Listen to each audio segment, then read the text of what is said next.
Welcome to Pashua's Moment with Pastor Charles Kiyaga. Yes, praise the Lord. Once again, we are back again on our program, The Pashua's Moment. This is the program dedicated to this message of bringing us back to our roots, the roots of going back to God, directing us to the direction, the route that shows us the way to go back to where we began, because we began in God, and God holds our destiny in His hands. We need to get back to God, and then our lives will be led and directed, and we will not have regrets. Many times we have regrets because we try to maneuver our way. We think we are wise, but you are not wiser than your Creator. Your Creator knows better. You found yourself here. You never even were not part of the plan that brought you here. You just found yourself here, and all of a sudden you think you are master of your own self. That is a lie. That is an illusion. So please push it on the back. Push it on the side. You're not your self-made. There's people who even call themselves self-made. Self-made from where? Where did you start making yourself? You're not self-made. Somebody somewhere crafted your being when you are not even involved. You did not participate in ordaining your being. So we are telling you, look this side to the God who was there, who had you in His mind and created you for a purpose, so that you may know the purpose. We were looking at this God who has a plan for everybody, no matter what state you are. God made this girl who had been a maid, and now she was thinking she had outgrown being a maid because of the confusion and the mess that had been created. But the angel told her, go back and act as a maid. But one thing I want to tell you, I have a plan for you. I'll give you descendants that will never be numbered for multitude. That is Genesis 16 verses 10. Then verses 11.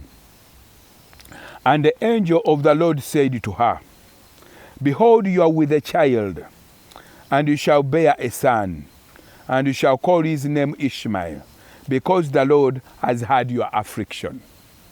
Because the Lord has heard your affliction. I tell you, God is not biased. God does not hear. For instance, you can be a maid in that home. Don't you think that God only hears your master and mistress, and God doesn't know about you? Even as your pastor is praying, he has his own problem. But God also considers you. God also knows you, knows your afflictions. That's why you should develop the attitude to connect with that God. This lady did not know that God even considered her affliction.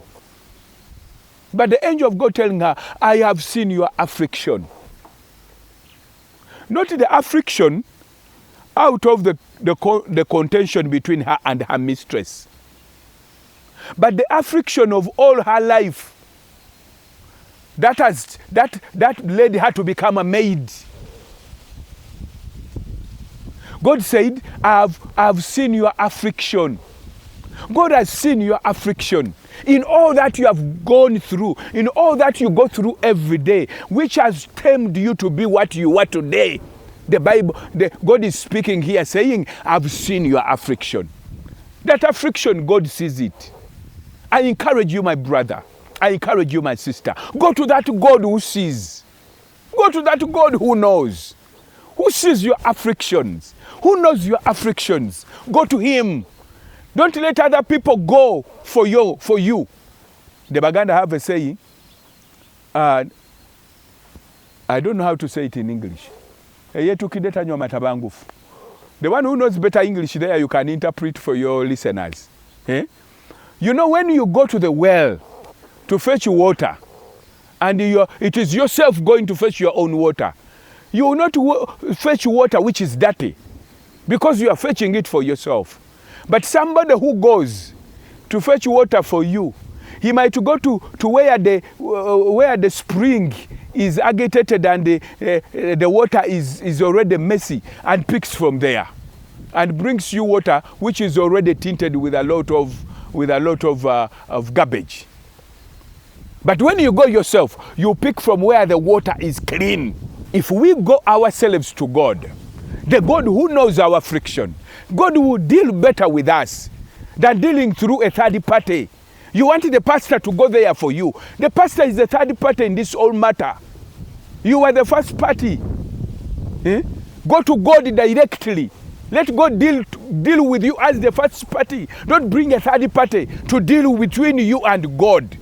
Because God knows. God sees your affliction. God sees the state of your life. He says, I've seen your affliction. I've seen your affliction. God sees your affliction. God sees the troubles you go through. God knows all that you face every day. Even as in your humble state there where you are, remember that God sees your affliction. Go to him. Speak with him. Tell him you are a God who sees. You are a God who knows. I want to come to you to help me. As I'm a maid, but I want to be a mistress. Not in this house, but I want you to give me my own home, so that I'm also a mistress in my own home. God will do it for you. May God bless you. We shall begin from there tomorrow.